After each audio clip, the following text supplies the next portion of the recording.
Be kind, récap.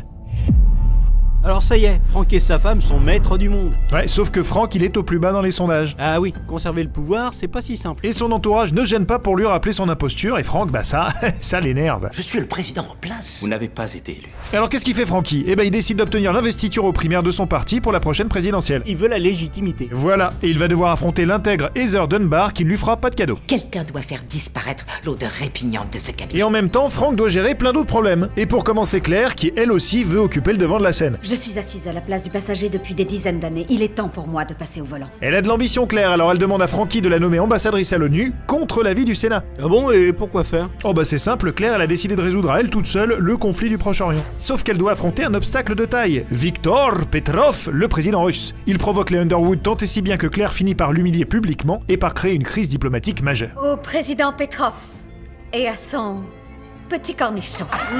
Mais ça doit pas ranger les affaires de Frank, ça. Non, et à l'issue d'une épreuve de force alambiquée, Petrov demande à Frank de démissionner Claire, carrément. Je n'aurais jamais dû te nommer ambassadeur. Je n'aurais jamais dû faire de toi un président. Comme disent les jeunes, elle a le seum. Enfin, elle est dégoûtée, quoi.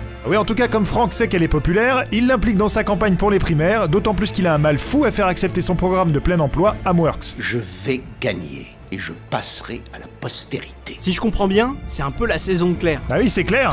Oh, c'est génial. Et c'est celle de Doug Stamper aussi. Doug? Mais attends, mais je croyais qu'il était mort. Tada! Non Michel, Doug est mal en point, mais vivant. Après quelques hésitations, il devient le chef de cabinet de Frank et il cherche Rachel. Et il la trouve. Ah bah oui, et il la tue. Ah ouais, radical. Y a d'autres cadavres dans les placards? Oui, Frank trahit Jackie Sharp qui rejoint Dunbar. Et puis la journaliste Kate Baldwin commence à mettre le nez dans le linge sale des Underwood. Et ça pue. La tempête ne s'est pas levée depuis des semaines, mais depuis des décennies. Elle ne s'appelle pas Face, mais Francis. Elle a compris qui est Frank et elle essaye de cuisiner Thomas Yates, un écrivain qui a pénétré l'intimité des Underwood.